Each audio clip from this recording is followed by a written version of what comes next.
Essa semana eu estava vendo alguns vídeos, né? E como o roteiro que a gente passou, João Batista, nossa, assim, quanto assim, que é interessante se aprofundar em João Batista. Estava vendo em Isaías, Elias e João Batista, né? Para entender esse contexto aí do Messias. Tanto que, assim, me despertou a vontade agora, assim, eu estou começando a achar os textos e procurar, assim, estudar mais, porque ficou claro que a gente faz esse voo panorâmico assim, não tem como a gente estar se aprofundando.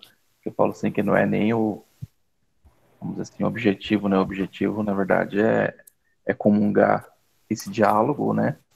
Das passagens e com o tempo os mergulhos vão se dando naturalmente. Não adianta a gente ir para uma profundidade onde a gente não tem oxigênio.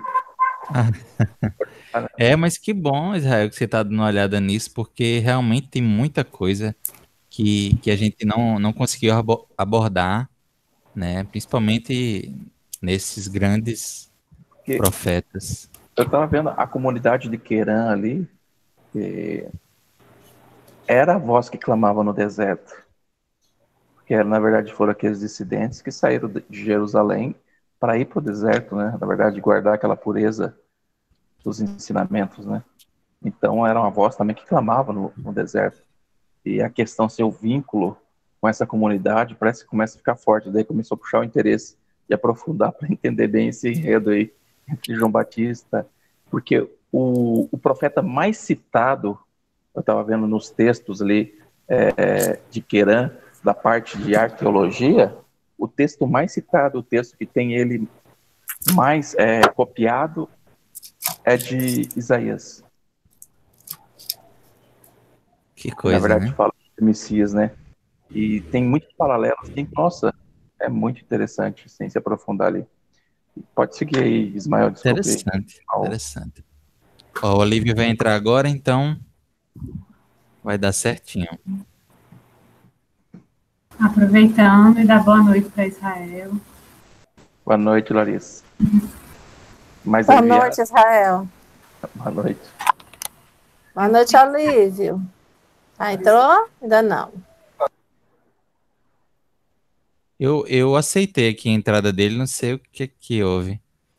Bem, estamos gravando. Ó, ele entrou aqui. Estamos gravando. Boa noite, Tá bom. Olívio. Boa noite, Olívio. Boa noite, Vamos Olívio. começar agora, meu amigo.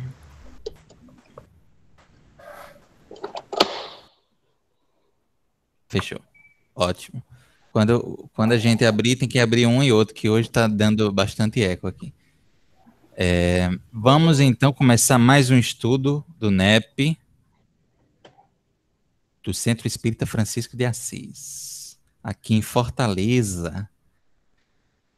Hoje nós vamos começar um novo tema, ainda no clima de João Batista, mas entrando agora nos primeiros discípulos.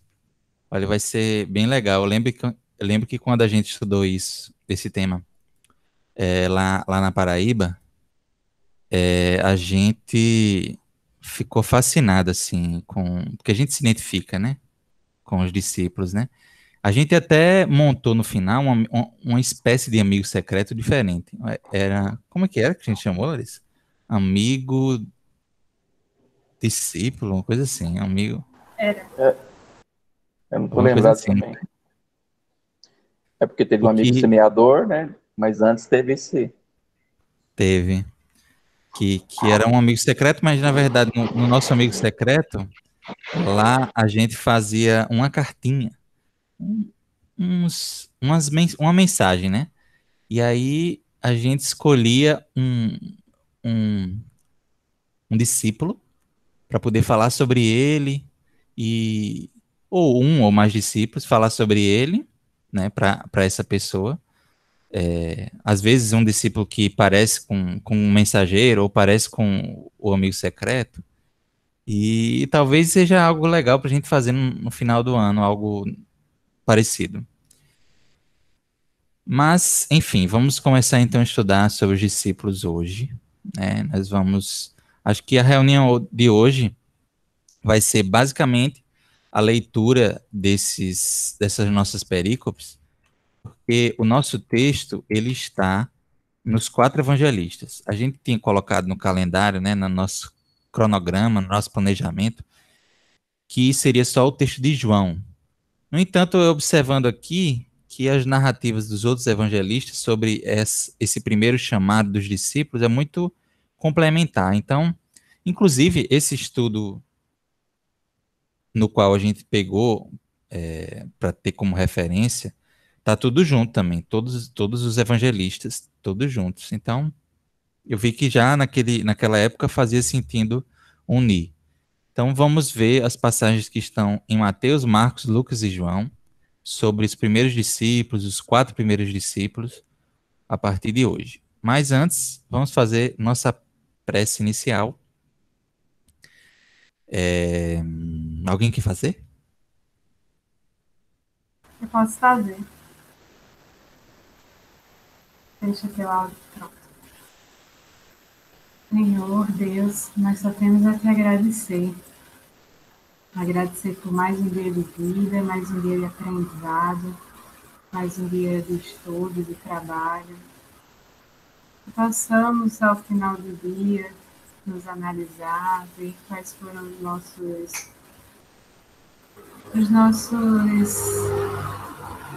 melhores, né? Nossas melhores virtudes, quais foram nossos maiores defeitos, procurando sempre corrigir, procurando sempre ser pessoas cada vez melhores. Nos inspira no estudo de hoje para que as características dos discípulos, as características positivas que Jesus nos ensina, possam cada vez mais ser incorporadas no nosso modo de ser, de agir, de pensar, para que a gente reflita cada vez mais o amor em nossas ações. Obrigada por tudo e que assim seja. Sim seja. Que assim seja. Eu pedi só um minutinho para vocês para ajustar uma questão técnica aqui rapidamente.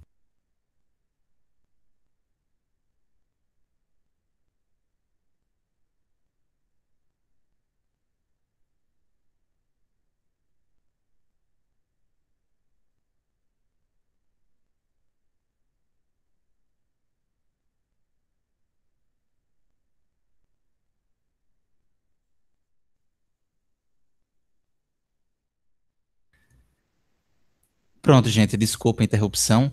Vamos fazer a leitura dos nossos. Como a gente havia comentado, aqui nesse material está até os primeiros quatro discípulos, né, da federação. E as passagens são essas, em Mateus, capítulo 4, versículos 18 a 25, Marcos, capítulo 1, versículos 16 a 20, Lucas, capítulo 5, versículo 1 a 11, e João, capítulo 1, versículo 35 a 42. Basicamente é isso. Acho que está tudo certinho, depois a gente checa. Se vocês tiverem alguma Bíblia aí, é a oportunidade de abrir primeiro em Mateus. Mas a gente tem aqui nos slides a tradução do Haroldo. Eu vou abrir também aqui na Bíblia do Peregrino, só a título de comparação. Mateus, capítulo 4. Eu estou aqui com a Bíblia de Jerusalém. Ótimo. Vê como é que tá o teu áudio agora, Luiz. Meu áudio melhorou? Melhorou. Testando som, Melhorou. testando som.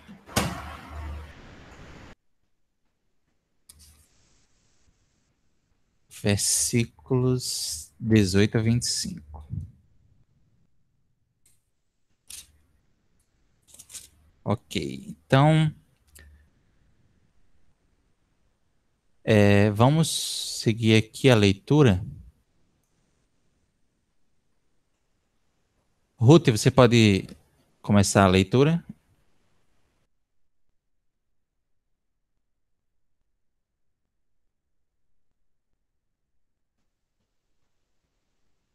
Seu microfone tá mudo. Pronto, vamos lá.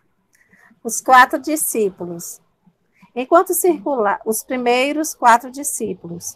Enquanto circulava junto ao mar da Galileia, viu 2 irmãos, Simão, chamado Pedro, e André, seu irmão, lançando a rede circular no mar, pois eram pescadores.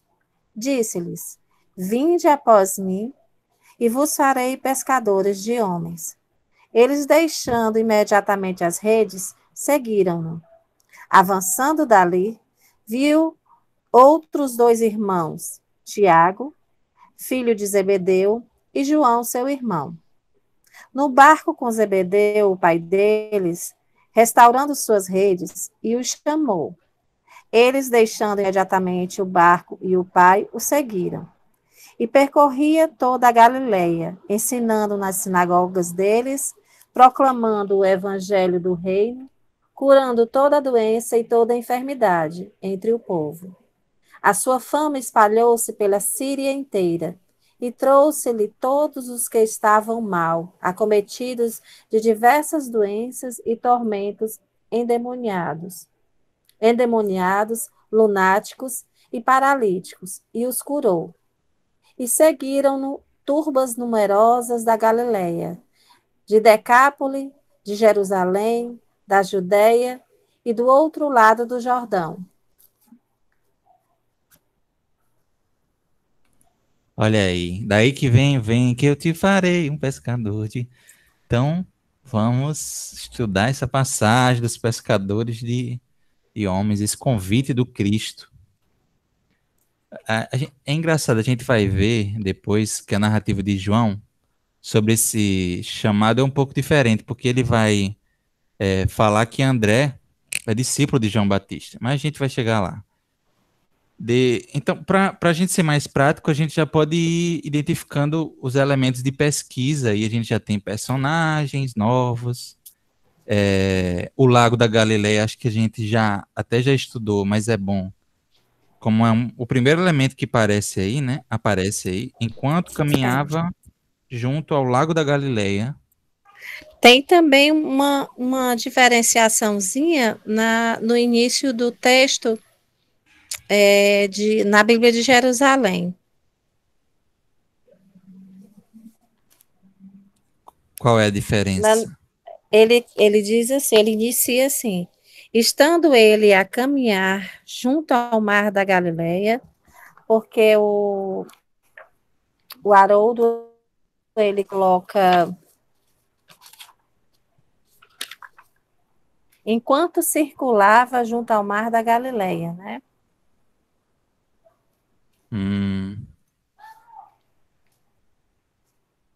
Talvez seja questão do verbo, né? Uhum. Mas é uma observação interessante, porque esse verbo caminhar é bom, né? É bom a gente colocar aí, caminhar circular. Ismael, me envia esse arquivo, vai facilitar para eu identificar os elementos. Rapidinho. Ok. Então, só um minutinho aqui para mandar para Larissa.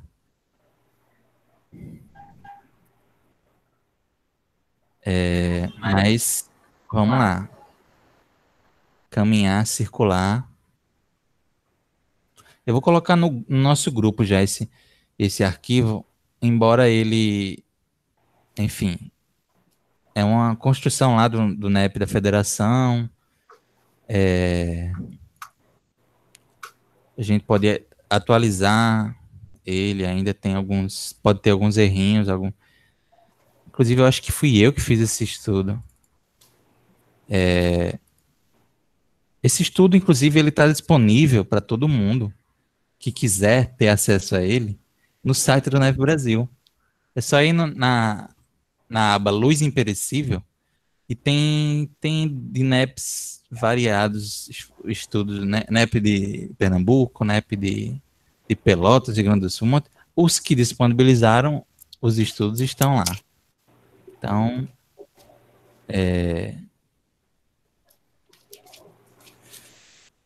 ok. já enviei para o nosso grupo.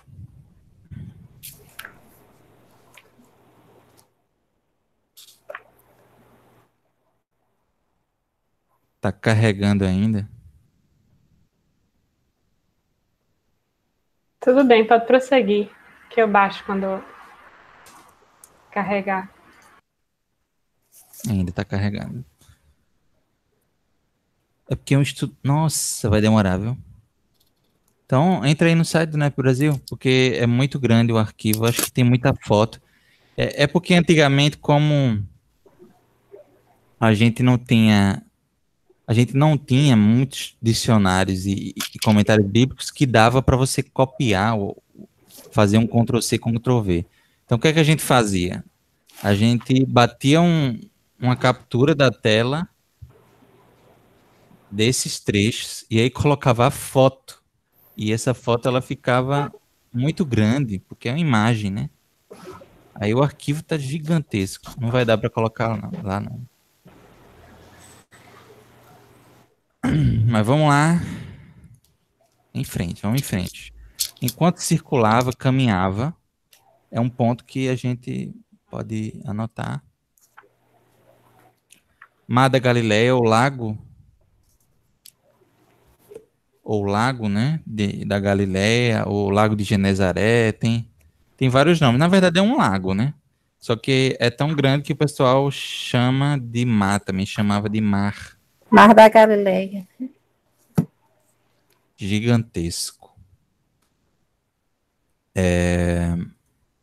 Vamos lá em frente. Então, viu dois irmãos, Simão, chamado Pedro e André. Pronto, Simão, Pedro e André. A gente já pode colocar aí.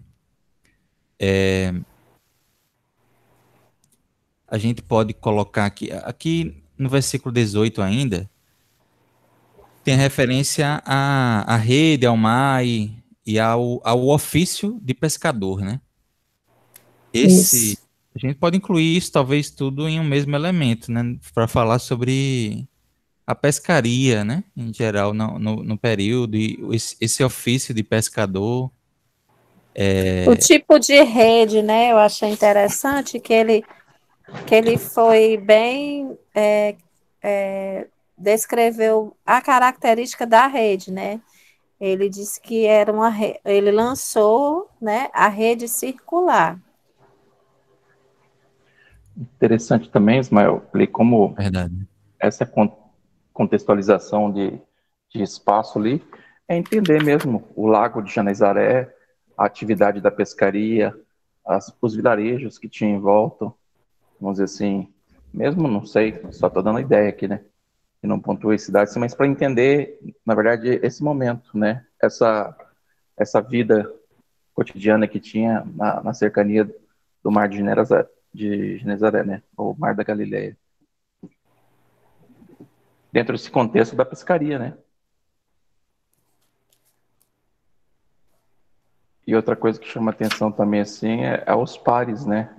Os dois primeiros discípulos e os dois seguintes.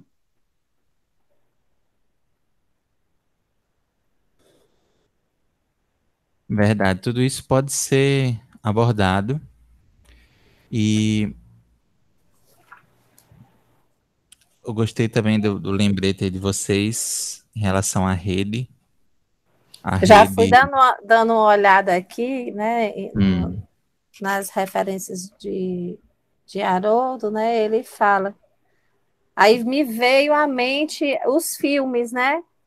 Os filmes daquele momento, né? Porque tem vários. Aí realmente, né? É uma rede que se coloca ao ombro e quando chega no mar se joga e ela se abre e cai, né? De forma circular no mar. Aí, quando eu vi aqui a explicação de Haroldo, aí me veio à mente a cena do filme.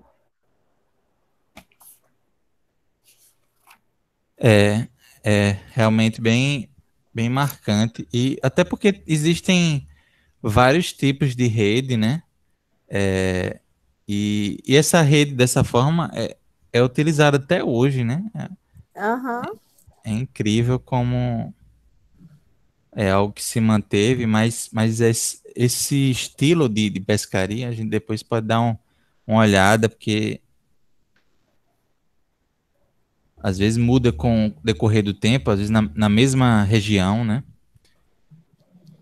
E a importância, né, desse ofício de pescador na época, o que que representava para a economia, acho que é importante a gente ver, né, da, da Galileia, de Cafarnaum, e são pontos interessantes de contexto, né?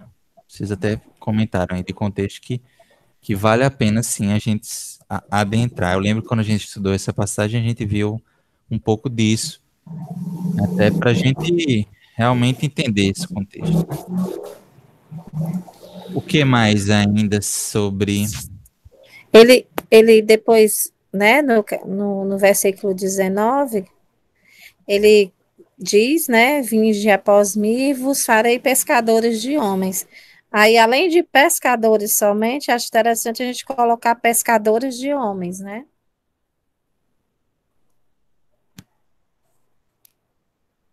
Uhum.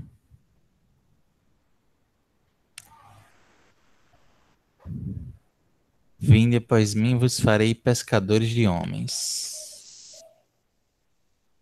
Esse versículo merece uma atenção muito especial, né? Nossa. Uhum. Então, todo esse versículo vale a pena colocar como uma pesquisa para a gente fazer. Olha, eles colocou, quais redes se usam para pescar homens? Pois é. Quais foram qual foi a rede que te pegou, Elis? Cada um tem a sua. Né? Interessante, assim, dentro dessa metáfora aí das redes, né, que ele faz de pescador de homens, a gente vai ver, agora eu não lembro a obra aí, se alguém lembrar, eu não lembro se é Emmanuel, que na verdade eles fazem aquelas caravanas, né, aquelas regiões inferiores, né, aquelas colônias, onde aqueles espíritos que às vezes já estão aptos a sair daquelas colônias, às vezes eles passam nessa caravana, eles lançam redes, né, umas lentes, Aham, umas redes, não diria magnetizadas, magnéticas. magnetizadas, né, e aqueles espíritos que estão ali, que já estão propensos a sair daquela vibração ali, eles se agarram nessas redes e saem, conseguem ser resgatados, né, nessas regiões, diria, umbralinas. Boa lembrança. É verdade. Se a gente conseguir uma passagem dessa até para a gente abordar, descobrir se na série Nosso Solar faz a menção a isso, né? Vou Mas tentar fazer uma busca aqui. talvez tenha no site do NEP Brasil, talvez a gente encontre lá Não na ferramenta. sei se. Mas eu me Não recordo, sei sim, se. em uma referência nesse sentido. Não sei se Memórias de um Suicida. Pode ser. Há pouco tempo eu li, mas a minha memória é excelente, a não ser o contrário. Mas a gente colocou aí rede, Leris, botou rede, Eu botei porque rede. é importante. Eu botei, ó, caminhava barra circulava, Mar da Galileia, Simão Pedro, André, rede, e daí botei o versículo 4:19 todo. Não, 4:19 todo. Diz-lhes, vinde após mim e vos farei pescador de homens. Vocês sugeriram para colocar ele todo, né? Porque pesquisa o que é pescador de homens, enfim. Hum. Coloca Lago Mar da Galileia só para a gente pesquisar as duas coisas. Porque Beleza. na tradução tem um lago e em outra tradução tem mar.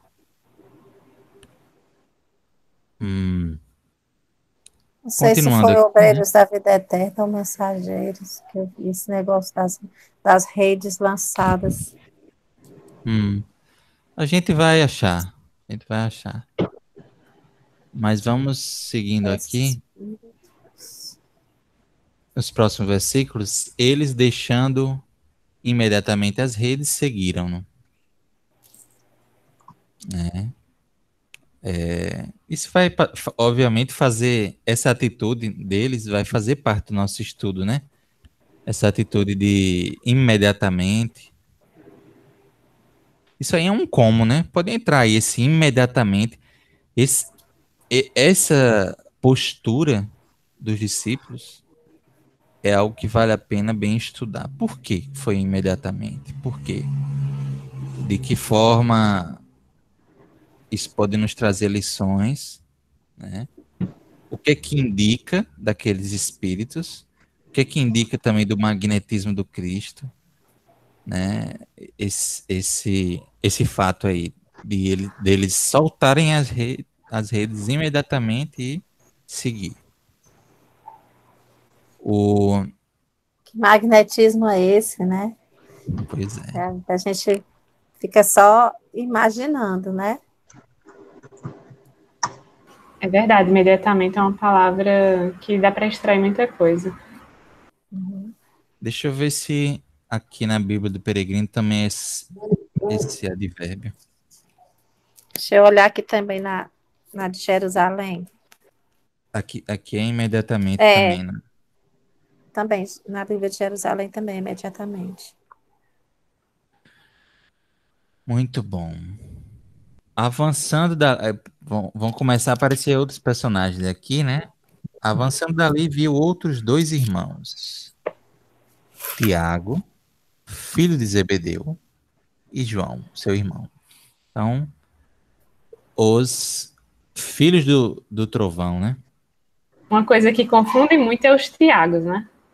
Tem dois Tiagos. Sim, sim. É importante saber a diferença, né? A gente chama de Tiago maior, Tiago menor. Esse aqui qual é? É o maior ou o Esse, menor? esse aqui é o Tiago maior, eu acho, filho de Zebedeu.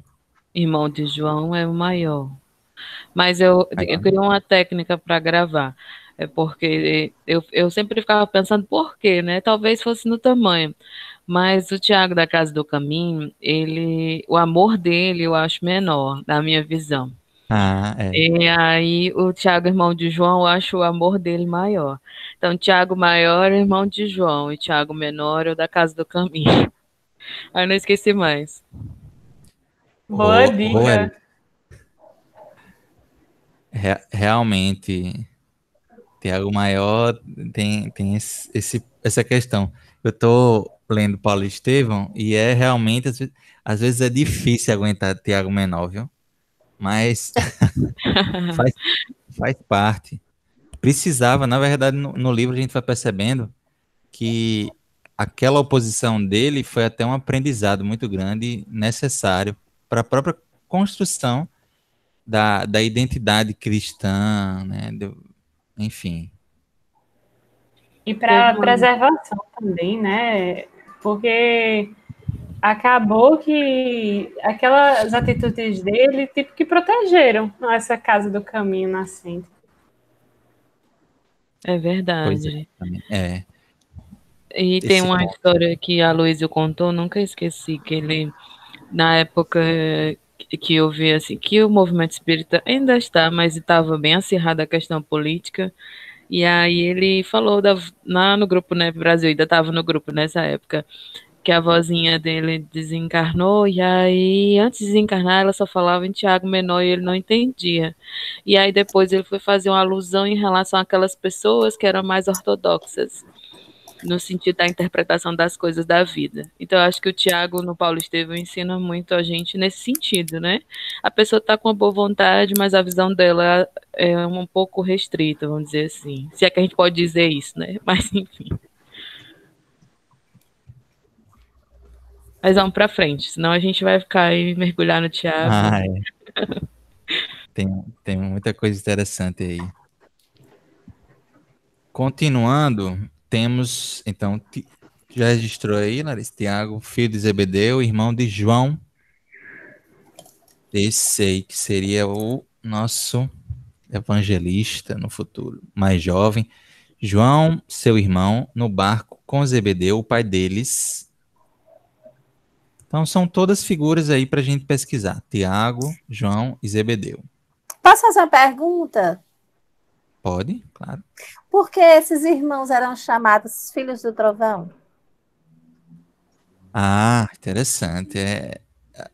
Eu não sei qual é dos evangelistas que vai falar essa referência Boanerges, né? Filhos do trovão. Pela personalidade deles, né? Personalidade bem arredia e mais ao mesmo tempo muito cheia de energia, da força da juventude, né? né? E isso, Jesus percebeu aquilo. A gente vai conversar mais sobre isso, mas pelo que eu lembro, tem a ver com isso, né? Me corrijam aí se eu estiver errado, meus amigos, mas pelo que eu lembro é isso. Boanerges, filhos do trovão, por causa da personalidade deles, né? Assim como a gente vai ver, também eu acho que é no Evangelho de João, a menção a Cefas, Petra, né? Petros, que é pedra, Simão a pedra, pela personalidade dele e também por ele ter sido responsável pela base, né, do movimento dos homens do caminho, né? Simão carregou muito foi essa figura de liderança, de aconselhar, então era uma pedra fundamental. Então, olha só como Jesus sabia escolher. Ele nem pestanejou, né? Bateu o olho, ele já sabia, já apelidava muito bem os discípulos. Na verdade, Olha ele aí, acabava sendo o primogênito, né, desse colegiado dos apóstolos, né? Seria o mais velho, né? Como se fosse o irmão mais velho. Porque a maioria dos apóstolos eram muito jovens, né? é verdade. Verdade. Jovens mesmo, hein? Tem, Adolescentes. Tem discípulos adolescentes. Oi, Elis. tem um aspecto bem interessante. Assim, eu acho que o Tiago, não tenho certeza, ele, não sei se é porque ele parece um pouco mais conservador, mas ele parece que era mais velho. Tanto é que as relações que estabeleciam com o Sinédrio era com ele, né? Mas essa história do Pedro, né, e a pedra, esses dias a gente estava fazendo um estudo no centro e aí eu vi um vídeo do pastor da igreja anglicana, que é agora Rodrigo. E aí, que até alguém colocou, foi Israel, colocou um vídeo lá no grupo. E aí ele vai fazer um estudo sobre uma mensagem de Pedro dizendo que ele não era a pedra, né? A pedra da igreja era o Cristo. Mas aí são os desdobramentos, né? Porque historicamente ele ficou conhecido como sendo aquele que seria a pedra fundamental, vamos dizer assim, né? Da igreja. Mas cada apóstolo desse tem uma imensidão, se a gente fosse mergulhar na biografia, nos elementos, né? É interessante. Mas ele realmente tinha esse papel de liderança, né? Apesar que a igreja toda tinha várias lideranças, mas ele era sempre aquele mediador, né? Verdade, Elis. Bem lembrado. Era um colégio apostólico, cada um com sua contribuição, sua característica, sua personalidade. É muito bonito, eu acho uma das partes mais fascinantes do nosso estudo, que a gente vai mergulhar, é esse estudo sobre os apóstolos, gente. É muito empolgante. Mas vamos lá, né? A gente parou no versículo 21. Tiago, João, Zebedeu, o pai, eles deixando imediatamente o barco e o pai o seguiram. Veja só, vai ser difícil. Olha, eu não sei quantas semanas a gente vai passar nesse estudo, viu? Porque é muita coisa. Pode colocar barco aí, porque barco tem uma simbologia muito forte também no Evangelho, né?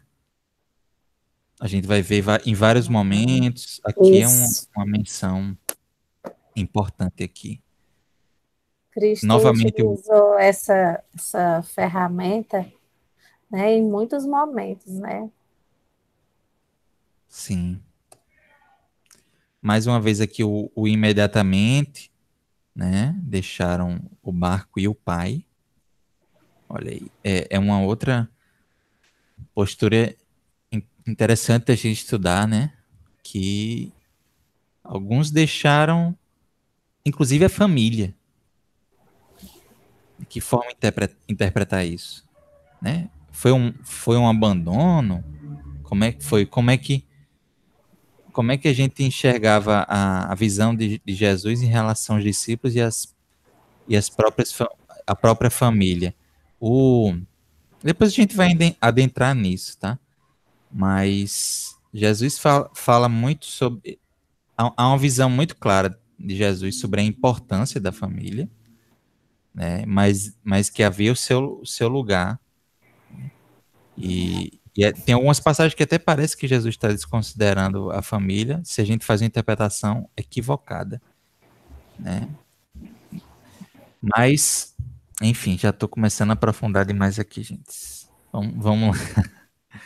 Deixaram o barco e o pai, tá? Para seguir Jesus. Percorria toda a Galiléia ensinando nas sinagogas deles, proclamando o Galileia. evangelho. Galiléia, a gente já viu Galiléia, na É, verdade. sinagoga. Sinagoga, a gente. Será que a gente viu, gente? Acho que a gente Ensinando viu, sinagogas. mas acho que vale a pena a gente talvez ver novamente. Vai ficar muito elemento, viu? É, Mas faz parte, é isso mesmo. A Tem gente tá. coisas que dá para ser mais objetivo, né? Por exemplo, sinagoga. É uma coisa que a gente já deve ter visto em outros estudos. Então, traz um slide com um texto bem pequenininho, assim. Tem palavras que dá aham, para ser mais breve. sim, Entendendo assim que dentro do contexto, né, da passagem, aqui a gente vê qual é o contexto aqui dele mencionar as sinagogas. Jesus estava ensinando, né? estava ensinando, ele veio no meio do povo judeu, né? Já foi uma escolha. E também havia uma razão para ele ir de sinagoga em sinagoga, né? Havia, de certa forma, uma preparação ali feita com os ensinamentos de Moisés, né? A gente sabe que depois ele não vai ser muito bem recebido por esses escribas, fariseus, doutores da lei, mas era ali o ambiente que ele encontrava também para poder conversar sobre esse evangelho, essa boa nova, né? Então, não por acaso as sinagogas. Interessante isso, né? Por exemplo, já que está no contexto da passagem de sinagoga, o que seria interessante pesquisar, né? Quem que ensinava nas sinagogas? Que a gente vê no livro Paulo e Estevão, ensinando nas sinagogas, né? Era na sinagoga, né, que Paulo se Sim. apresentava para discursar. Então, quem que tinha direito à palavra? Quem que ensinava nas sinagogas? Uhum. Ok, sinagoga. Salvo Sim, engano, tem a ver um pouco com. Tem que fazer um estudo em relação à estrutura, né? Porque parece que tinha uma parte voltada para os gentios, e aí lá, não tenho certeza, mas que eu recordo que lá parece que podia ensinar, qualquer pessoa podia falar, né? Mas é bem interessante isso, porque a gente sempre pensa como se fosse um lugar. Isso aí em relação ao templo de Jerusalém, né? Mas aí ele estava ensinando em várias sinagogas. E é interessante que lá na frente tem assim, sua fama se espalhou pela Síria. Onde que era a Síria nesse contexto, Aham. né? Que a Síria hoje é um pouco distante, vamos dizer assim. uhum, Eu fui também, eu fiquei curiosa, aí fui pesquisar aqui no do Haroldo, na tradução do Haroldo, ele fala de uma Síria-Palestina, e a intenção era que passar a ideia que se expandia largamente o que ele falava, o que ele dizia, se espalhava muito largamente. O mais amplo possível, né? Isso. Então, por isso que foi escolhido a Síria. Mas já coloca aí também, Larissa, Síria. Mas antes disso, tem alguma coisa?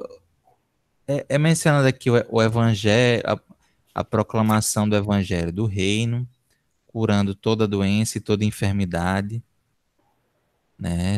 As curas também. Aqui na verdade, é um resumo introdutório da passagem do Cristo, né? Então, Ismael, me diz uma coisa. A gente tá separando aqui os elementos. A gente vai separar diferente o de João? Ou a gente vai daqui a pouco para João e vai trazer mais elementos? vamos para João, a gente traz mais elementos. Tá certo. Vamos inclusive, Porque dar uma tem adiantadazinha. outras coisas, né? Tem outras coisas. O que tiver repetido, a gente não precisa colocar, né?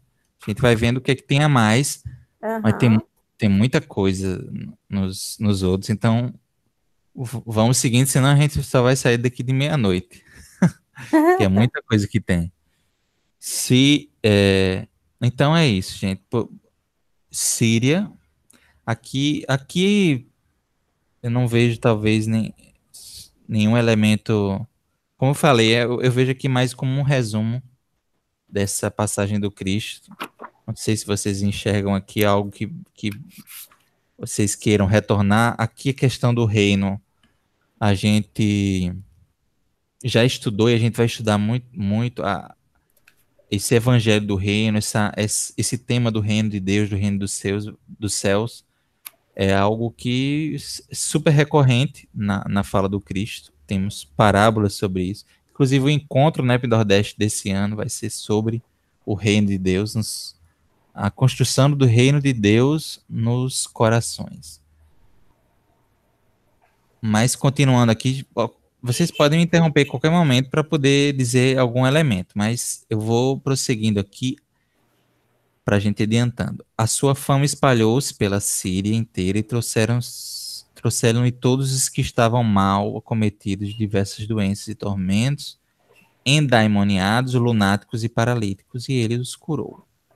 E seguiram-no turbas numerosas da Galileia. Olha aí. Aqui ele já faz uma menção também bem geral. Galileia, as partes lá, as divisões lá da Palestina. Galileia, Decápole, Jerusalém, Judéia e o outro lado do Jordão, né? Cisjordânia. Não sei se é mas é o outro lado do Jordão, né? Então, essa parte aqui é bom a gente pegar um mapinha. Isso, era o que eu ia dizer. Então, registra aí para a gente pesquisar essa parte geográfica aí e viajar bem para aquele momento. A gente sabe que o mapa como Elis comentou, né? O mapa de hoje é bem diferente das conformações daquela época. Dá para fazer até um link, vamos dizer assim, dessa região do mapa, já levantar a questão do Mar da Galileia lá, e exemplifica toda a região já fazendo. Já fica tudo junto, é. A gente faz essa parte inicialmente, colocando junto essa parte do onde, né? Sim, é importante. Eu estava... Um dia desse a gente tá falando de distâncias, né? Eu fui ver no Google Maps quanto que era a distância e alguém ponderou. Mas as distâncias hoje estão muito facilitadas com os nossos meios de transporte. Imagina naquela época, a pé, usando animal, é tudo mais distante, tudo demorava mais, né, para chegar, para acontecer, tudo era mais longe.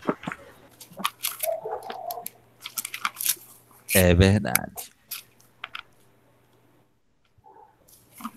Vamos para Marcos?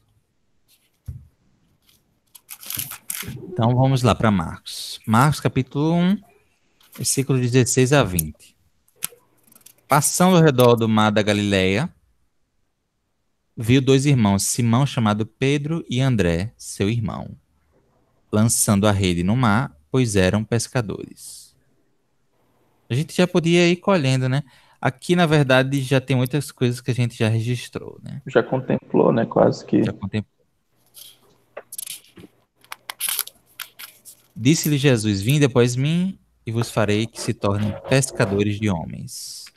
E, deixando imediatamente as redes, seguiram-no. Avançando um pouco, viu Tiago, filho de Zebedeu, e João, seu irmão, eles próprios, no barco, restaurando as suas redes. E o chamou imediatamente. E, deixando seu pai, Zebedeu, no barco, com os empregados, foram após ele. É a mesma narrativa, só que um pouco mais resumida, e com algumas coisinhas a mais, essa menção aqui aos empregados. Eu achei interessante aqui esse restaurando as suas redes, tá? Essa escolha desse verbo, achei interessante. Restaurando as suas redes. Deixa eu ver como é que tá aqui dá uma olhadinha na Bíblia de Jerusalém. Como é que é o versículo 19. 19 de Marcos. Um pouco adiante, viu Tiago, Zebedeu e João, seu irmão, eles também no barco, consertando as redes. Olha aí. Em Mateus também tem restaurando. Tem? Ah, Tem. No 4:21. É mesmo, verdade, gente. Eu não prestei atenção quando a gente estava lendo Mateus. Então, eles estavam ali fazendo a restauração da rede, então, né? Isso é marcante, né? Quem Uma coisa pesquisar que eu não sobre tinha. rede, teria que pesquisar também sobre a restauração Sim, ou botar coisas que separadas? é um material de pesca que é um instrumento do dia a dia deles, né? E prende, às vezes, no fundo. Então, é um material, assim, que volta e meia tem que estar restaurando, né? Você sempre vai ver, assim, nas encostas aí no mar mesmo, aí o pessoal tecendo aquelas redes, fazendo conserto, reparo de uma pescaria verdade. para outra, né?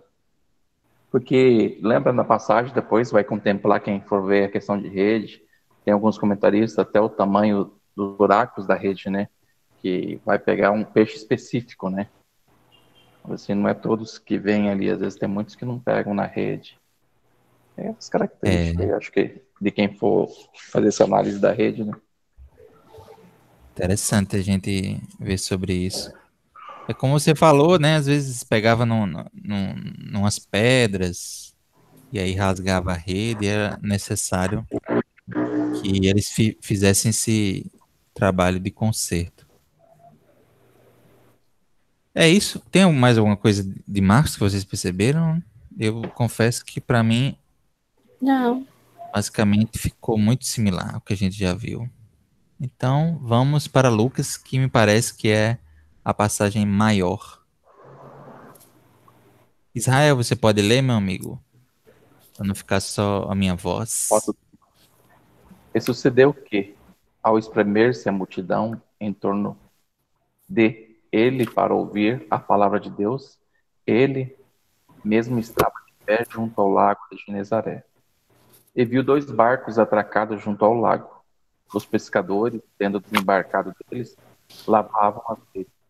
Entretanto, um dos barcos, que era de Simão, pediu-lhe para afastar-se um pouco da terra. Após sentar-se, ensinava as turbas do barco.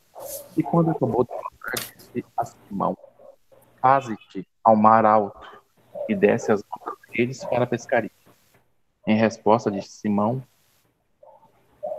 comandante, labutando durante toda a noite, nada apanhamos. Com base em tua palavra, descerei as redes. Ao fazerem isso, recolheram uma numerosa quantidade de peixes. As redes deles se rompiam.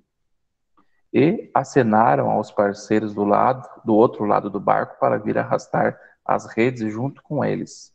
Vieram e encheram ambos os barcos, a ponto de se afundarem. Ao ver isso, Simão Pedro prosternou-se diante de joelhos de Jesus, dizendo: Senhor, afasta de mim, porque sou um homem pecador. Pois o assombro apoderou-se dele e dos que estavam junto com ele, em razão da pesca dos peixes que arrastavam juntos. De forma semelhante também de Tiago e João, filho de Zebedeu, que eram sócios de Simão. E Jesus disse a Simão: não temas, agora será pescador de homens. Ao aportarem os barcos sobre a terra, deixando tudo, o seguiram. Segue em João ou vai fazer as... Vamos primeiro fazer aquele pente fino aqui, né, em Lucas. Tem muita coisa, né, que acrescenta.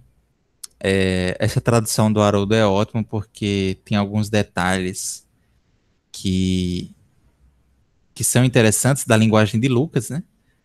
Que é uma linguagem mais técnica, mais rebuscada, um grego mais correto, mais culto. E ele chama Jesus de comandante, né? Olha só, comandante do barco. Até eu acho que Haroldo coloca uma nota de rodapé sobre esse termo. É um termo náutico, né? Que Jesus usa. Que Jesus usa não, que Lucas usa em referência a Jesus. Mas então vamos aqui ver o que já foi dito. Fala-se também do lago de Genezaré. Ismael, na Bíblia de Jerusalém, ele chama de mestre. No lugar de comandante, ele chama de mestre.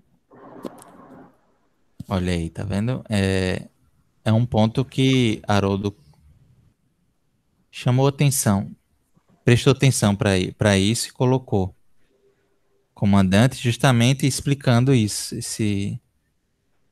É um contexto, né, de pescaria, de embarcação, e faz sentido, né, essa palavra comandante. Até pelo perfil do próprio evangelista em si, né? Que ele é bem mais detalhista, mais historiador, né? Tanto que ele, na análise ali, ele fala até do barco de Simão Pedro, traz bastante elementos ali, vamos dizer assim, desse dia a dia. E que Jesus já vinha pregando já, né? Porque ele estava falando para as turbas, né? E então já despertava certa atenção. E a questão ainda que ele faz ali da indicação da pescaria ainda chama mais atenção desses apóstolos, né? Que logo em seguida o seguiriam, né? É verdade.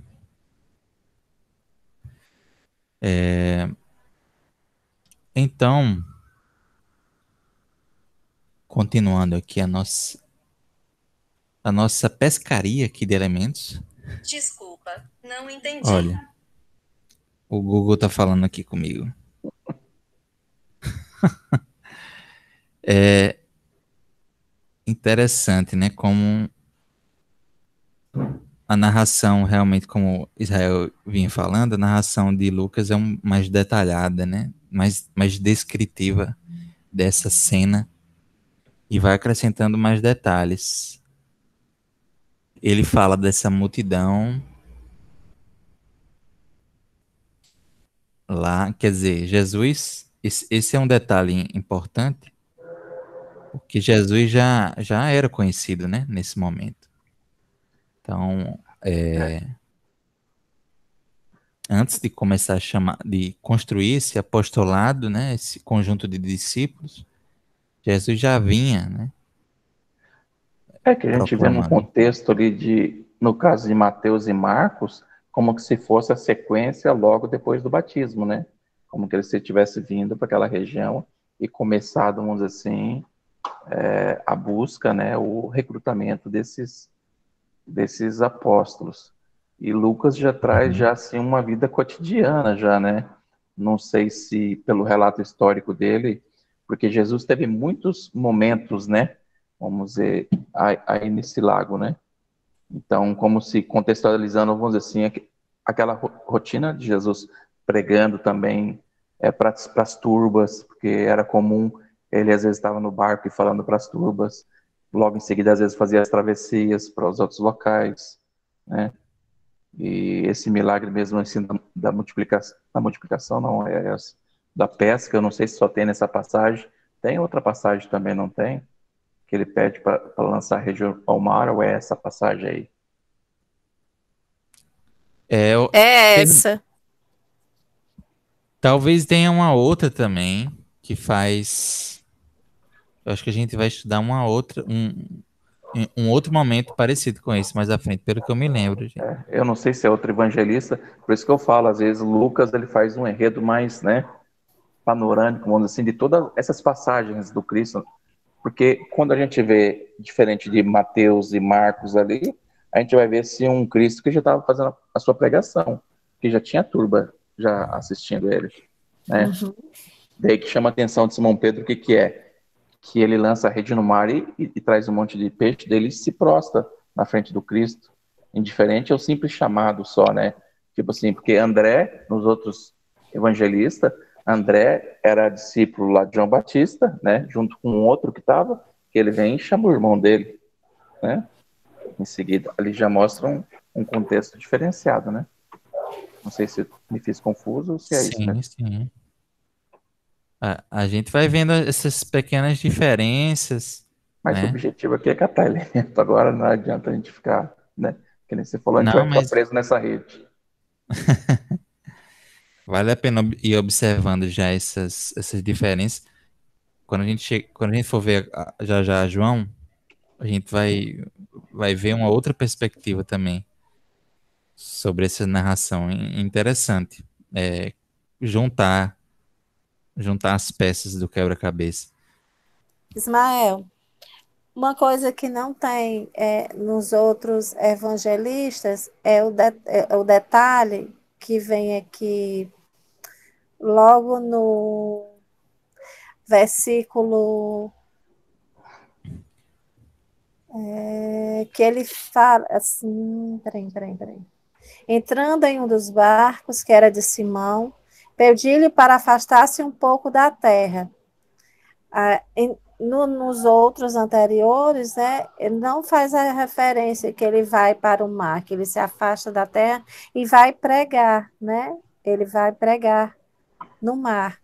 Ele diz,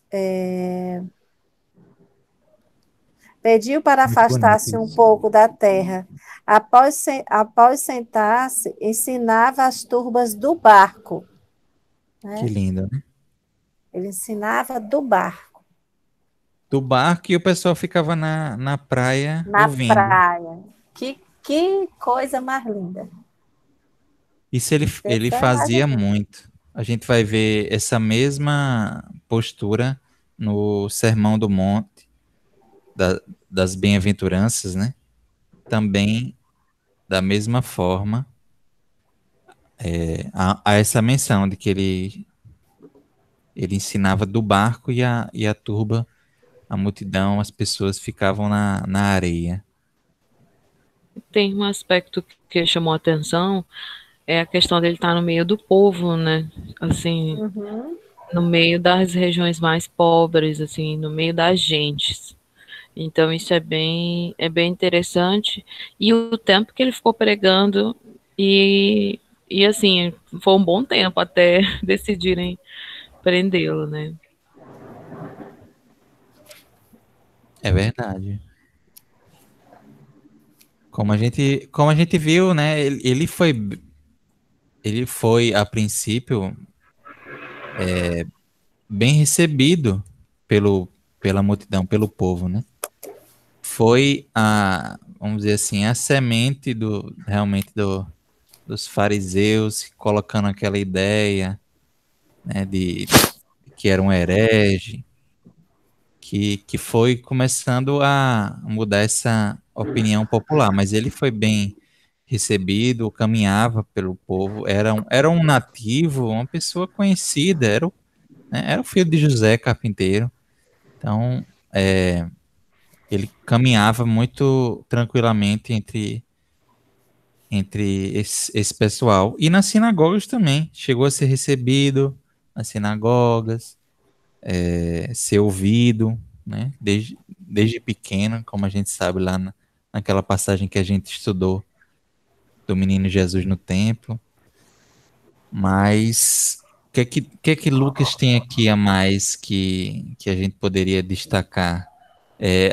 Óbvio, a gente tá dividindo aqui os elementos, mas em algum momento a gente vai ter que ir para uma análise, talvez versículo a versículo e estudando mesmo, né? Talvez muita coisa aqui não fique nem nos elementos, fique mais na parte de interpretação mesmo, porque tem muita coisa interessante aqui.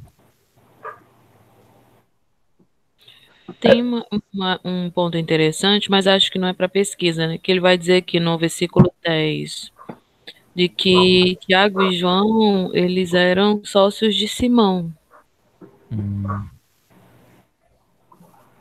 Tiago e João, sócios de Simão Pedro, né? Já na Bíblia de Jerusalém, a palavra utilizada é companheiros. Olha só, interessante. Porque ali Lucas traz bem detalhado, que ele fala que o barco ali era de Simão, né? Lá em cima. Que um daqueles barcos que estavam ali. Então faziam parte de uma cooperativa. Exato, como se fosse uma cooperativa. Altamente moderno o negócio aí. E o interessante quando está ali que Jesus ele fala para eles irem para o mar, você vê Simão chama Jesus de comandante, de como se já conhecesse ele, né? Porque a gente vê assim nas outras passagens como se ele estivesse elegendo os seus discípulos. E aqui um pouco ali parece que eles já tinham contato e Jesus acaba se revelando, né? Que ele manda ir lá e eles jogam as redes, daí ele se prostra ali, vendo que quase que um milagre, né? Que ele tinha feito ali. Então, e a mesma coisa, vamos dizer assim, porque de forma semelhante também de Tiago e João, filho de Zebedeus, né? Quando vê esse assombro, né? Que ele fala ali. Pois o assombro apoderou-se deles, dos dois, né? Que estavam junto com ele, em razão da pesca dos peixes, como se fosse assim um reconhecimento de Jesus pelo milagre que ele fez. E aí Jesus já aproveitou e então me segue, já reconheceu ele, né? É interessante essa frase do Simão: Senhor, afaste de mim, porque sou um homem pecador. Né? Ele é intrigante essa frase, é um reconhecimento, né, da incapacidade, mas ao mesmo tempo um respeito, né, uma admiração, como o Israel já falou. Acho que fica bem claro que eles já perceberam aquela energia, mas também talvez já o conheciam, já tinham ouvido falar, né? No Lá no plano espiritual. Então, Na sim, verdade, certamente. me parece um grande reencontro aí. E talvez Pedro fosse aquele que mais, apesar da sua rudeza, né, de ser uma criatura mais rude, ele tinha essa percepção, né, quando ele reconhece em vários momentos, em várias passagens, né, essa superioridade, né, de Jesus, essa condição dele enquanto mestre, né, que que guiaria a humanidade. Sim, faz muito sentido, Ruth, realmente. Tem um Então, detalhe, só para fechar, para você ir para o próximo, né? Que eu acho que já esgotou, né? É que eles eram primos de Jesus, né? O Tiago e o João. E aí, quando ele vai para Cafarnaum, ele vai para hipoteticamente, a gente acha que ele vai para casa deles, né? Então, devia ter ali alguma proximidade. Aí, a adaptação poética, né, da história. Devia ter uma proximidade ali para que eles se sentissem também, assim, tão afins. E ele não ter de imediato reconhecido ele, né? Verdade, verdade. Bem lembrado, Elis. A gente. É importante a gente ir é, já ir colocando esses laços familiares existentes. Tinham muitos familiares no grupo dos discípulos, né? Até com o próprio Cristo, como Elis colocou. Mais alguma coisa de Lucas? Ou podemos ir para João? Deixa eu dizer o que eu anotei até agora. Certo. Gente, não tenho muitos elementos que eu anotei, porque eram muitas reflexões por perícope, como é que chama? Por versículo, né? Então, eu anotei apenas comandante e sócio / companheiro. Certo, mas assim, a gente até tem colocado um versículo como um elemento em Mateus, né? Aqui, como são tantos pontos, né, de estudo aqui para a gente analisar, fica até complicado fazer isso. Mas aqui está o Serás pescador de homens, que a gente já viu. Mas tem alguns pontos aí que foram ressaltados que a gente depois pode estudar. E mesmo que falte alguns pontos, o Ismael, a gente vai ver assim que na própria explicação desses que já foram elencados, a gente vai costurar com esses outros, Verdade, né? Porque um traz mais verdade. detalhado para o menor, como se eles já tivessem visto Jesus por ali, né? Ou já tinha ouvido o comentário dele, ou através de André, porque ele recebeu a revelação lá de João Batista, né? Quando ele vê João Batista revelando o Cristo, André fala, opa, esse é então o Messias, né? Ele já vai e fala por mão, daí nas cercanias lá, ele circulando e pregando ali, já traz um enredo diferente, mas a gente costura daí na explicação desses elementos, Uhum. né? Perfeito. Exatamente, quando a gente for estudar os elementos, eles vão estar realmente sendo costurados com todas as informações que a gente tem dos evangelistas. Exatamente. Porque o que converte interessante é Hum. a qualidade dos irmãos que foram chamados primeiro, pelo menos em todos até agora, segue a sequência. Só, na verdade, a rotina, né? O detalhe do ambiente, onde foi feito esse chamado, que está um pouco diferenciada com alguns elementos. Verdade. Verdade. Em João isso vai ficar bem claro, essa diferença de perspectivas da narração. Que a gente vai ver em João, no dia seguinte, novamente João,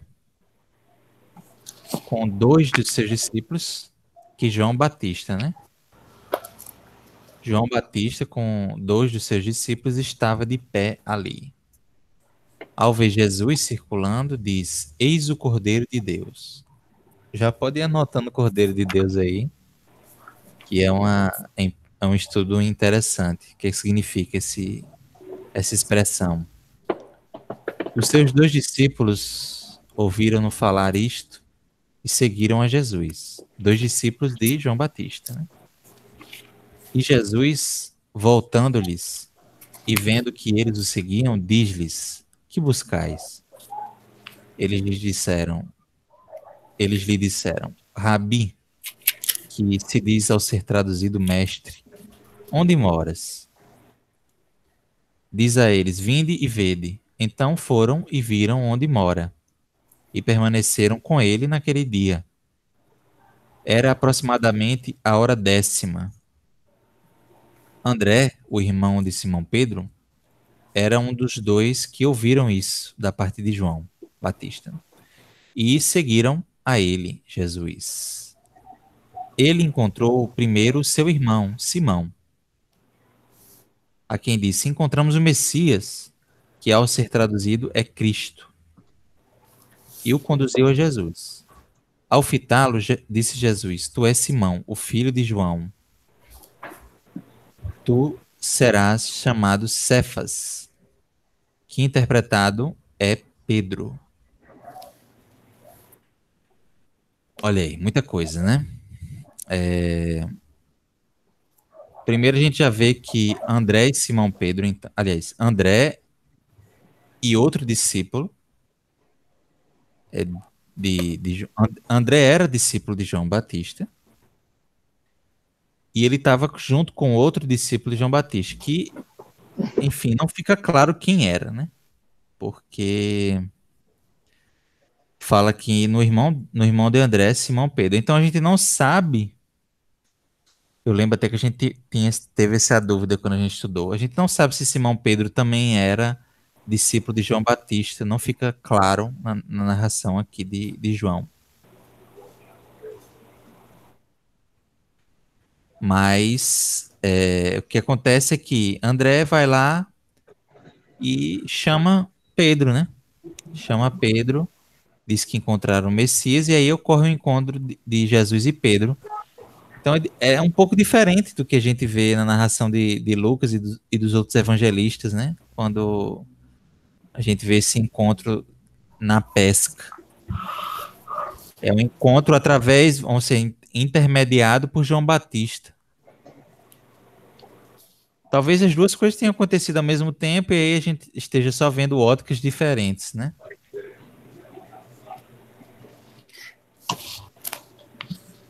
Vocês entenderam? Ficou claro ou ficou muito confuso? A gente vai, obviamente, ver isso melhor, mas a narração é essa, né? André, discípulo de João Batista, junto com outro discípulo dele, estava lá. E aí João aponta, olha o Cordeiro de Deus aí, é esse aí. E aí, imediatamente, eles começam a seguir, deixam de seguir João Batista e passam a seguir Jesus. E vão lá chamar Pedro.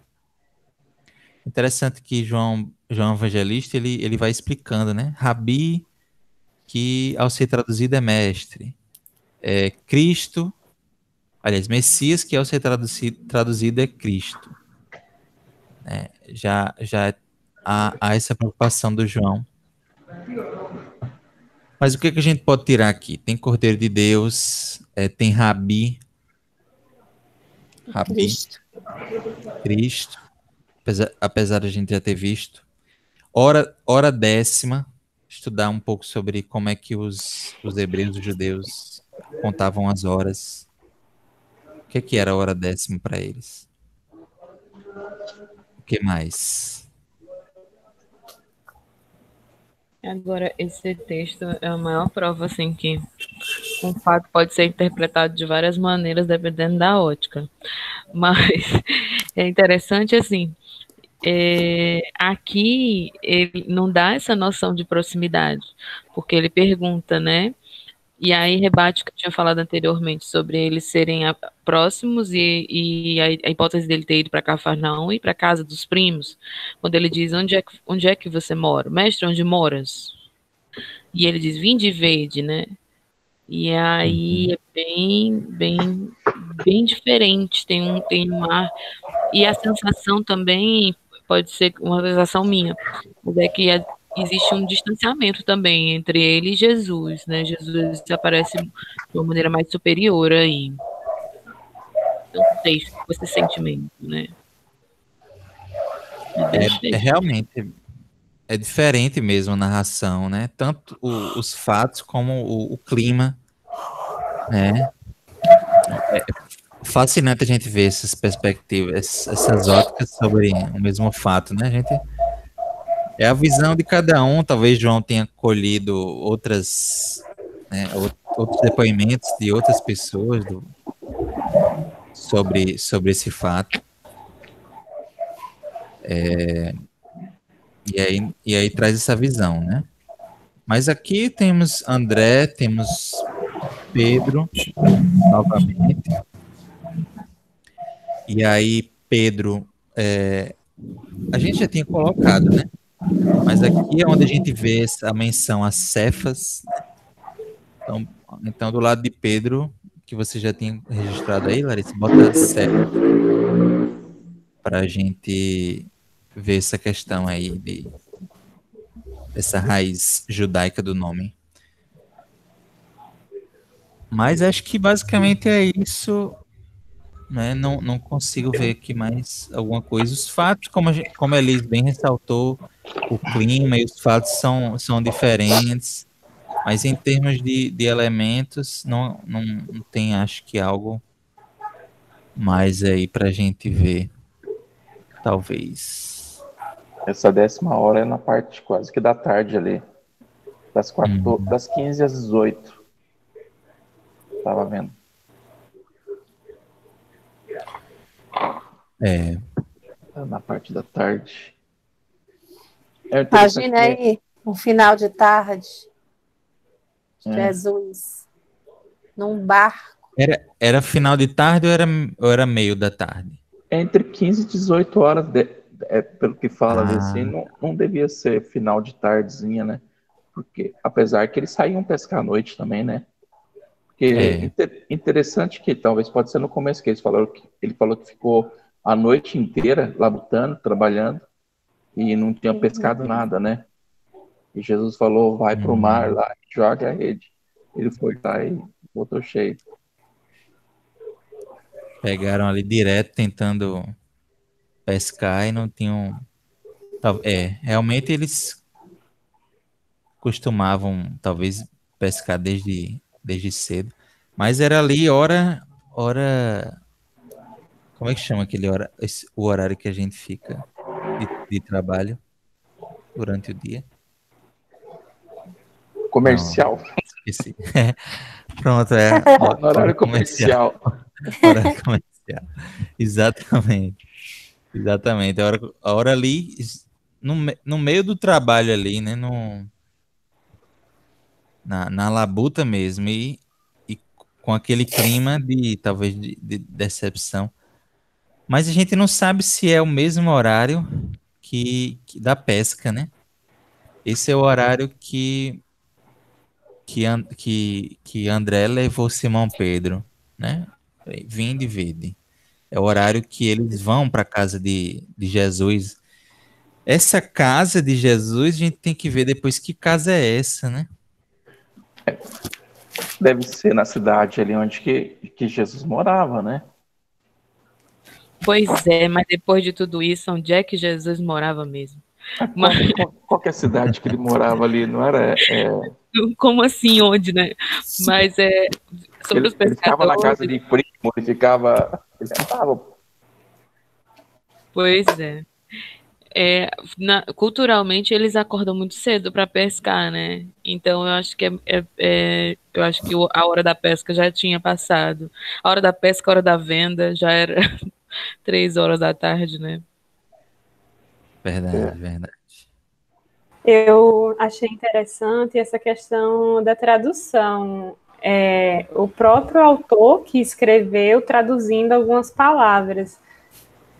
Por exemplo, a questão de Rabi, que é traduzido como mestre, e Messias, que ao ser traduzido é Cristo. Aí eu olhei no Bible Hub, né? Tanto Rabi quanto Messias está lá como uma palavra hebraica, né? De origem hebraica. E daí ele estava traduzindo para o grego. Porque aqui, pelo menos no Bible Hub, Rabi é Rabi que está escrito. Aí depois, no grego, quando fala mestre, né? Aí tem a palavra grega, didaskale.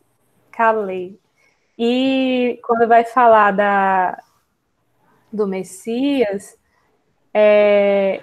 aqui no grego tá Messian, que fala novamente, origem hebraica. Aí quando vai traduzir, bota Christus, que já está no grego, né? Então, achei interessante esse... não sei se foi o próprio João que fez isso, mas achei interessante. E outra coisa que eu achei interessante foi esse que buscais. Eu imagino Emmanuel escrevendo uma mensagem sobre isso. Jesus perguntando: que buscais? Mas acho que Emmanuel tem uma mensagem com esse título, se eu não me engano. Bem enganado. Rebuscas. E esse aspecto que você falou é muito interessante, porque tem outros trechos em Mateus que ele vai usar o original no hebraico, né? Por exemplo, quando ele fala para a menina levantar, né? Ele fala Talita, ele usa o texto, né? Não me lembro o resto da frase. Israel tá aí, qualquer coisa ele corrige. Ele usa o texto no original e depois traduz para o grego, né? E aí é como se ele quisesse reforçar mesmo a ideia de por que se chamava Rabi, que está traduzindo para o grego, né? Simplifica como mestre, e a transposição da ideia de Lucas de Messias Cristo em grego, né? Isso. É verdade, meus amigos. Israel, em resumo, eu anotei Cordeiro de Deus, aí botei Rabi, traço mestre, Messias, traço Cristo e hora dessa. Certo. Alguém ia falar? Não, eu só ia falando assim dessa contestação ali que falou Elis. Ah, Elis não, que Larissa tinha falado ali que ele pergunta, né? Que buscais ali. Porque na verdade, sim, ali, não adianta também falar, a gente está fazendo essas análises, mas é como que se já tinha no ar aquela ideia messiânica, né? Do Messias. Tanto que ele fala assim, referente até dizer mestre ou rabi, que seria ou a própria tradução do grego lá, Cristo, que é o ungido, né? Que já vem da tradição, né? Já vem, assim como os dizeres anteriores lá, como a gente vê quando Simão se prostra, como se a gente estivesse vendo ali assim citações de Isaías lá, né? A vinda do Messias em si. E é bem isso, porque na verdade ele fala, é isso mesmo que vocês estão buscando, sou eu. Esse cara sou eu. Olha Igual aí. Roberto. Só para corrigir, a expressão é Talita come, né? Menina, levanta. Sim, bem lembrado. Então, essa passagem é cheia de frases realmente bem marcantes, né? Então, a gente vai ter aí um estudo certamente bem longo, bem paciente, bem prazeroso, muitas lições. Primeiro a gente vai fazer uma viagem para conhecer esses personagens, o contexto das suas atividades, né? Seu ofício. Recordar, né? Muita coisa que a gente já deve ter visto, estudado. Já estava dando uma olhada aqui em algumas coisas aqui. Realmente, aliás, Simão Pedro não esteve entre os discípulos do João Batista, segundo a Bíblia do Peregrino, né? O que, assim, às vezes, se você lê rápido, você entende como se Simão Pedro fosse esse segundo discípulo de João Batista, mas não é, não, interpretando aqui, na passagem não é. Enfim, vários detalhes que a gente vai consolidar semana que vem. Se vocês perceberem algum outro elemento, outra coisa que faltou, a gente vai incluindo e vai estudando com calma essa passagem. Vai ter muita coisa legal. E o que é interessante também, assim, entre os evangelistas ali, que alguns tiveram contato com Cristo e vivenciaram. E todos escreveram seus evangelhos um tempo bem depois, vamos dizer, que Cristo já tinha sido crucificado. Então, dentro desses evangelhos ali, a narrativa, então, quando a gente vê João falando, então a gente se apega muito ali, porque João vivenciou, né? O Cristo era primo, né? E a gente vai ver Mateus também, que foi um dos escolhidos, um dos seus apóstolos. Não desmerecendo, claro, que nem Marcos, nem Lucas, Mas Lucas ali é dentro daqueles relatos, apesar que Lucas também bebeu na fonte lá com a mãe de Jesus, né? Então, ele tem esse contexto histórico. É como a gente estivesse lembrando, vamos dizer assim, a gente tivesse convivido com Cristo e algum tempo depois, vamos dizer assim, a gente colocar isso no papel, né, das lembranças nossas. Então, muitas das vezes a gente faz esse panorama, cada um da sua, como assim, com a sua peculiaridade, né? É verdade, verdade. Isso é importantíssimo a gente levar em conta. Você vê, aqui, por enquanto, o próprio João ainda não se citou, né? Não se situou na história. Os demais evangelistas citam, né, João, mas ele próprio só vai falar do André e do Simão Pedro. Mais à frente é que ele vai entrar na história. Então, isso também, não sei, a pessoa narrando a própria experiência, principalmente tão marcante como essa, a gente tem que levar em conta isso, Israel, realmente. O João no seu evangelho, a gente vai ver que ele não coloca nenhum destaque sobre ele próprio, né? O destaque é sobre o mestre. Muitas vezes ele se omite, né? Ele se diminui para que a figura do mestre apareça com mais destaque. Isso a gente precisa levar em consideração mesmo. Ou às vezes quando você fala para pessoas que já te conhecem, né?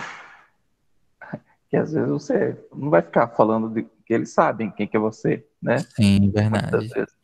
Assim como às vezes a característica que Mateus fala lá, que ele começa o seu evangelho dizendo, vamos dizer assim, a árvore genealógica de Jesus, para apontar ele para o povo judeu, porque ele estava falando para o povo judeu, querendo convencer eles que ele era o Messias, né? Ele falava para a comunidade judaica, né?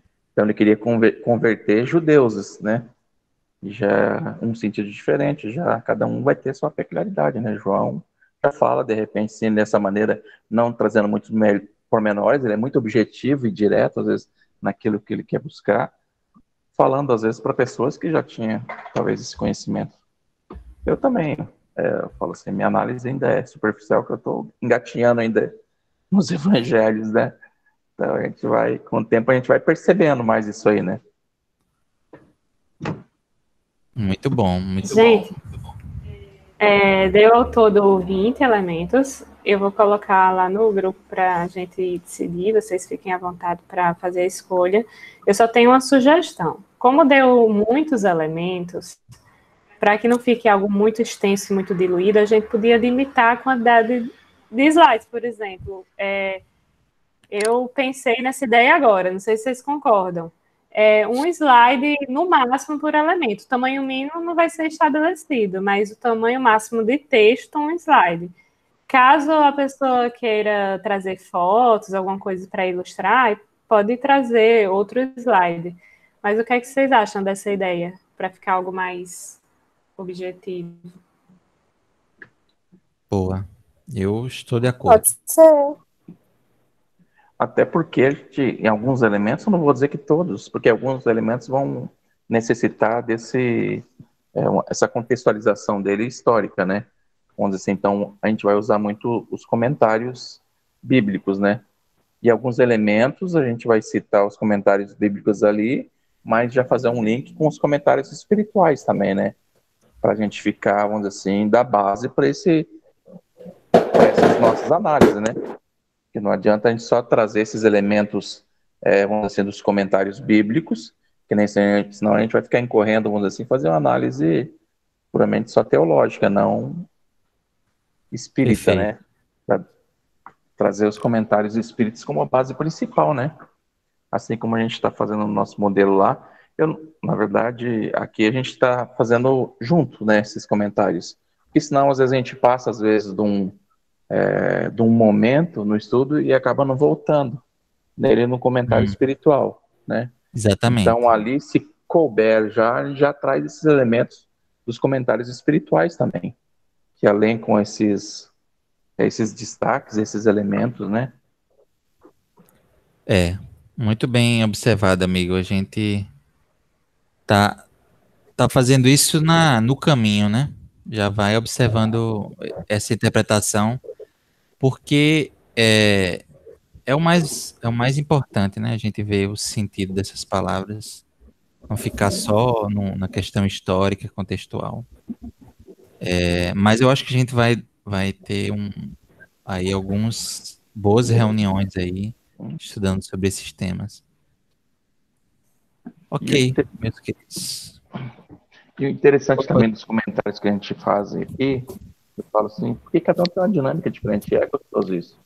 Eu falo assim, às vezes a película assim, que a gente destaca o que a gente está passando naquela semana, independente do que a gente está, parece que provoca alguma coisa dentro da gente, no nosso dia a dia, né?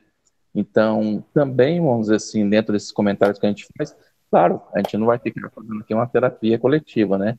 Vamos dizer assim, falando do nosso, trazendo uma base que é do contexto do estudo. Mas é interessante também trazer, às vezes, aquilo que provocou em você, que te afetou aquela passagem, né? E que ela, né?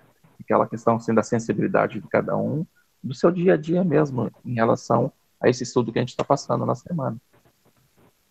Com certeza. Essencial. Vamos fazer a nossa prece final?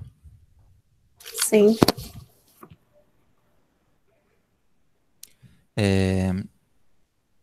Ruth, você pode fazer, minha amiga? posso. Então, nesse momento, vamos levar nosso pensamento a Deus e agradecer a oportunidade do encontro desta noite, onde começamos, Senhor, a nos aproximar dos teus amigos queridos, dos teus discípulos, dos teus discípulos amados, aqueles que caminharam contigo. Te pedimos a tua companhia amorosa durante os nossos estudos, as nossas pesquisas, né, que os bons espíritos, teus amigos, estejam presentes conosco, hoje e sempre. Muito obrigado por mais um encontro. Fica conosco, hoje e sempre. Que assim seja. Amém. Que assim seja, gente. Seja. Tchau, Um abraço para todo gente. Boa mundo. noite. E Boa até a próxima. semana. Ali, Ismael, ontem lá estava acompanhando nos estudos, foi um bate-papo bem interessante lá com os meninos do Ser. Ah, você viu? E Foi muito legal. Lá com o pessoal do Portal C. Menino, eu fiquei com energia tão grande que eu quase não consegui dormir. Foi feito. Depois, energizado. Ismael admira muito o pessoal do C. Eles são maravilhosos. Verdade. Eu fiquei com pena, não pude assistir. Gravação. Opa, sim. beleza. Se Não, botar o link aí. ela tá me lembrando a interromper a gravação aqui. Tá, pensei que tinha.